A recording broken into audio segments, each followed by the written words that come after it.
Maka siapa yang beranggapan dengan virus corona lalu orang jadi mati, maka orang itu telah musyrik, telah menyekutukan Allah Subhanahu wa taala. Dosa yang sangat besar.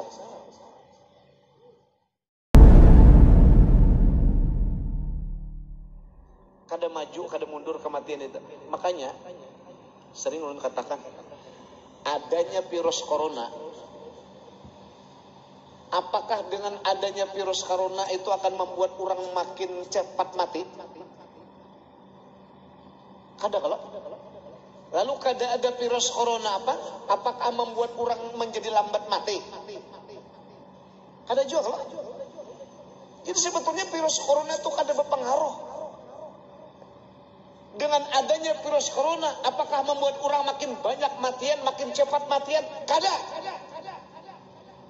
Kada ada virus corona, lalu orang kada banyak matian, makin berpanjang umur, kayak itu kah? Kada juga.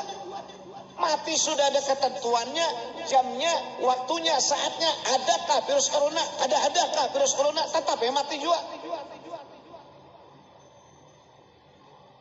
Maka siapa yang beranggapan dengan virus corona lalu orang jadi mati, maka orang itu telah musyrik, telah menyekutukan Allah Subhanahu wa taala. Dosa yang sangat besar. Mun kaito kita lalu pembualan, mana virus corona, sini aku makannya aja. Pembualan pulang julak nih. Adanya kayak itu, Bang, artinya tenang biasa aja dah. Ada hikmahnya juga, penyakit itu ada hikmahnya, virus corona itu ada hikmahnya aja. Ada hikmahnya. Kada usah terlalu takutan, kada usah terlalu cemas, kada usah terlalu risau. Mati sudah ada ketentuannya, ada ketetapannya. Bukan karena apa-apa, memang habis umur. Mati itu Tuhan telah menentukan habis mati. Cuma kebetulan corona datang.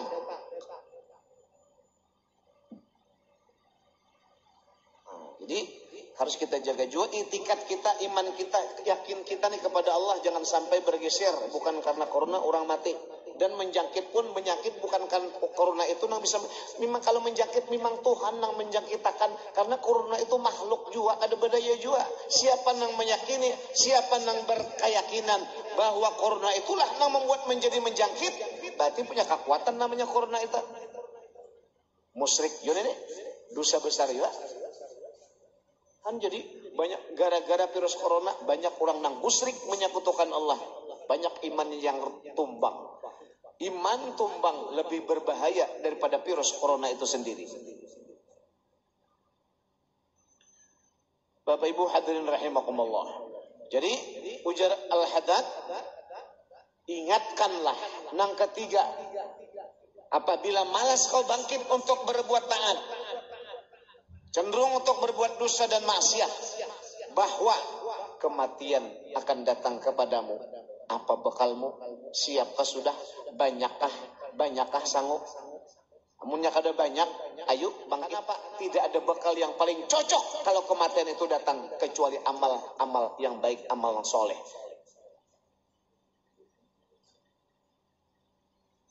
Orang melayat ke orang mati, ada yang datang membawakan gula. Tetangga, ada yang datang membawakan beras, 5 karumpang dapat. Senanglah nang orang mati tadi. Ada yang membawakan teh, ada yang membawakan kopi. Datang orang banyak, ada yang amplok, sampai amploknya aja puluhan juta amploknya. Nang mati senanglah. Tuan rumah badan nang senang. Nang mati kada senang karena kada jadi bekal, kada jadi sanggup. Nang hanya membuat senang bagi orang nang mati apabila menjadi amal soleh. Nang datang ini nya bertakziah, bertahlil, nya bacakan Quran, yang nang datang ini berzikir. Nah itu nang senang. Amal soleh karena bekal nang paling cocok untuk kematian hanya adalah amal soleh. Maka dari itu salah satu amal yang membuat orang menggugah hati adalah zikrul maut, sering-sering meraba diri atau sering-sering mengevaluasi diri, introspeksi diri. Berapa sudah umur sekarang ini? 40 kah? 50 kah? 60 kah? Hitung-hitung, mun 50, 60, maka kada panjang lagi perjalanan hidup di dunia, karena dunia ini bukan tempat tinggal kita yang sebenarnya. Dunia ini bukan kampung halaman kita nang sebujurnya. Kampung halaman nang sebenarnya adalah negeri kampung halaman akhirat. Siap-siap kita akan mudik pulang kampung akhirat. Maka tidak ada kata kecuali bekal amal-amal yang mulia yang akan menyelamatkan seseorang. Kalau nang ketiga ini kada mempan juga dinasihati. Diri kita nih nah, ini bukan menasihati orang, kita. Yang pertama tadi, ingatkan dengan nasihat bahwa kalau kita malas bangkit berbuat taat, ada Allah yang menyaksikan kita kemanapun dimanapun. Malu kita kada berbuat taat, karena amal taat itu yang dituntut oleh Allah. Satu. Yang kedua, kalau kada mempan langkahnya adalah ingatkanlah ada 2 orang malaikat yang selalu memperhatikan kita dengan catatan amal baik dan buruk. Yang ketiga, kalau memang yang kedua kada mempan langkah yang ketiga, bahwa mati pasti datang. Dia datang dengan secara tiba-tiba tanpa pemberitahuan. Maka persiapkan dengan amal. Bangkitlah beribadah sebagai bekal kita untuk menyongsong kematian. Kada mempan juga yang ketiga, yang keempat. Wahai diriku, tidak ada pilihan lain. Kalau sudah mati itu datang, hanya ada 2 tempat, surga atau neraka. Allah menciptakan surga dan Allah juga menciptakan neraka. Ketika Allah menciptakan surga, dipanggil konsultannya Jibril. Jibril, siap ya Allah. Aku sudah menyiapkan surga. Sudah aku ciptakan surga dengan segala keindahan dan kemegahan kalimatannya. Silahkan kau masuk ke dalamnya. Kau lihat, kau perhatikan. Apa kira-kira menurut pendapatmu? Baik ya Allah. Jibril pun masuk ke dalam surga. Betapa indah dan megahnya di dalam surga. Tidak ada orang yang sedih, yang ada hanya senyum, senang, bahagia. Tidak ada orang derita, yang hanya ada nampak kesenangan dan kebahagiaan berkepanjangan. Keindahan dan kemegahan kenikmatan yang tiada tara, mengagumkan dan menggiurkan. Istana-istana yang gemerlap, sungai-sungai yang mengalir bening airnya, buah-buahan pohon-pohon yang rindang yang manis rasanya. Bidadari melambai-lambaikan tangan yang cantik jelita. Betapa indah dan muliknya, betapa cantiknya para bidadari. Malaikat pun terkagum-kagum. Ya Allah. Bagaimana Jibril? Subhanallah, betapa indah dan mengagumkannya surga ya Allah. Terus, tapi saya khawatir ya Allah. Maksudmu? Jangan-jangan surga ini nanti penghuninya sedikit ya Allah. Kenapa? Karena al-jannah huffat bil makarih. Surga itu dikelilingi sesuatu yang tidak disukai oleh nafsu manusia. Surga itu dikelilingi oleh sesuatu yang tidak disukai oleh nafsu manusia. Salat tahajud, banyaklah orang yang suka. Berzikir, majelis taklim, banyaklah orang yang suka. Hanya beberapa orang, segelintir orang. Kemudian salawatan, banyaklah orang yang suka. Orang lebih banyak sibuk urusan dunia, orang lebih banyak sibuk urusan yang lain. Lebih banyak di pasar orang ketimbang di masjid. Lebih banyak acara orang di mall ketimbang orang di majelis taklim. Lebih banyak orang acara hura-hura di tengah-tengah lapang ketimbang orang berjamaah berzikir. Ini menandakan bahwa penghuni surga itu sedikit nanti. Kalau sudah majelis taklim, beberapa orang, segelintir orang. Tapi kalau sudah acara yang hura-hura, penuh lapangan. Ini menandakan bahwa surga itu sedikit isinya. Baik ya Jibril, sekarang kau lihat neraka. Neraka sudah aku ciptakan. Jibril masuk ke dalam neraka. Di dalam neraka derita dan sengsara. Tidak ada orang yang ketawa, yang adanya rintihan. jeritan, derita sengsara.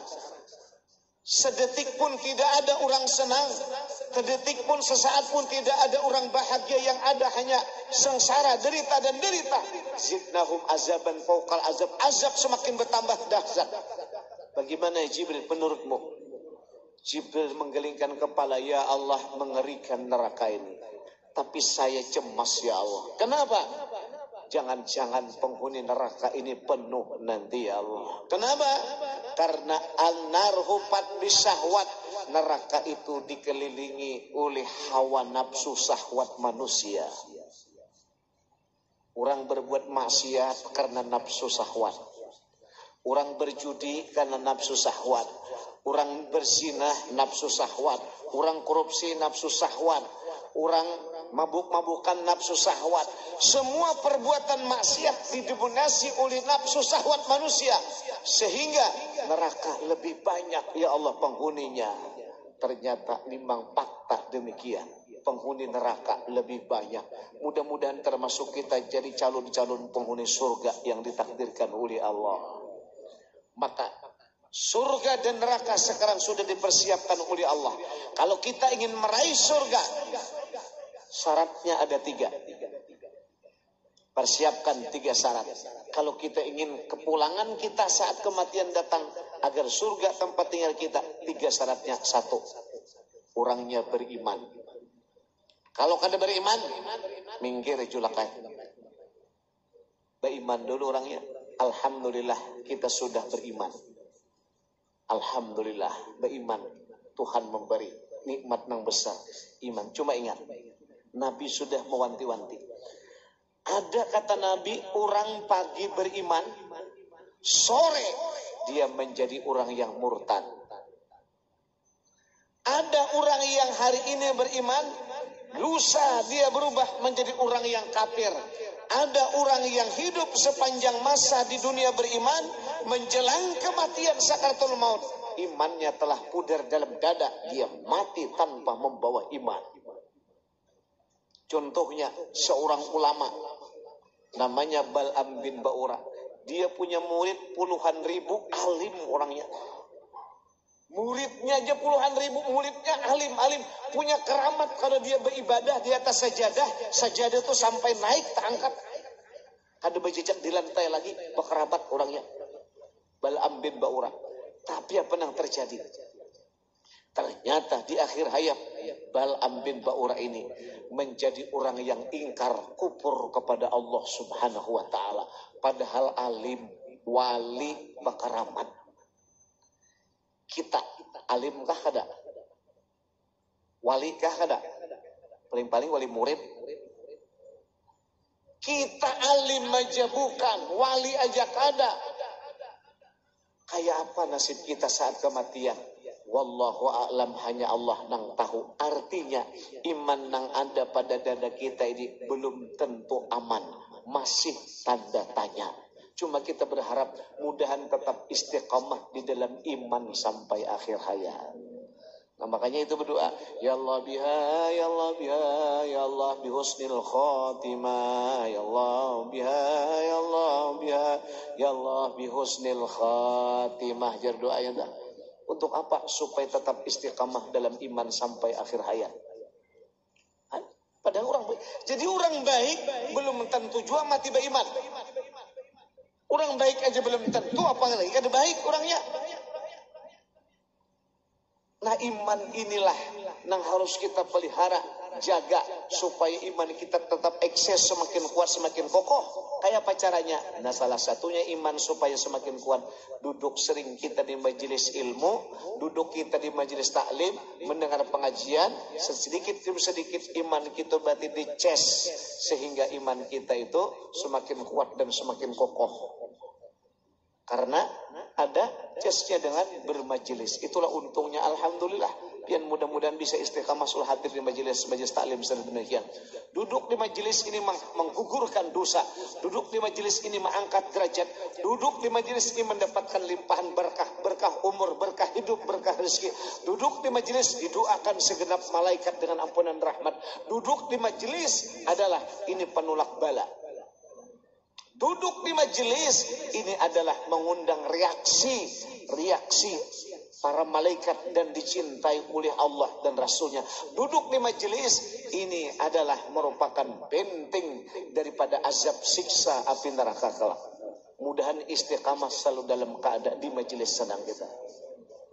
Beruntung orang-orang yang selalu datang ke majelis. Maka dari itu ingat, pian selalu berniat setelah pulang dari ini, berniat aku nanti berikutnya aku akan datang kembali. Ikat hati kita untuk selalu ke majelis, supaya kalau kita mati, kalau pian mati, berarti pian mati di dalam ahli majelis, mesti dalam masa menuntut ilmu, mati syahid, orang tu aman dari siksa kubur.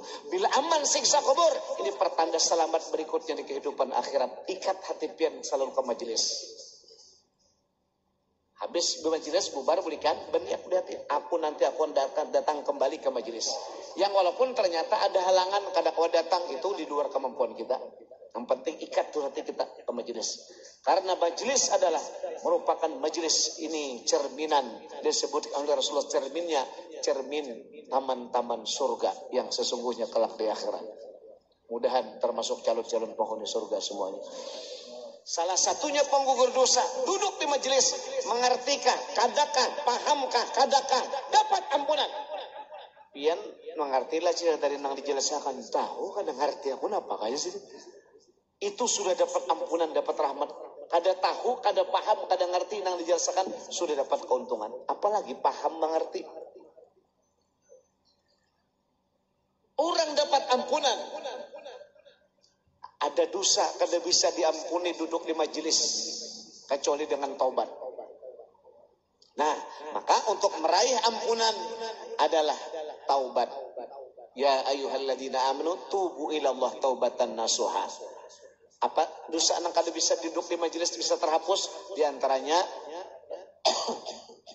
antaranya dosa-dosa yang besar. Kada bisa hapus dengan duduk di majelis. Seperti dosa menggibah orang, misalnya menyambati orang. Itu kita harus minta halal, minta ampun, bertobat. Seperti dosa kita pernah menempiling orang, kada bisa, harus minta ampun, maaf kepada orang. Dosa berzina harus taubat, kada termasuk dosa besar. Dosa mabuk-mabukan kada bisa, itu harus dengan bertobat. Arti bertobat, stop, tidak diulangi lagi, dan menyesal, tidak ada niat untuk mengulang kembali. Itu namanya tobat. Berhenti, tidak ada niat untuk kembali, berbuat dosa, menyesal.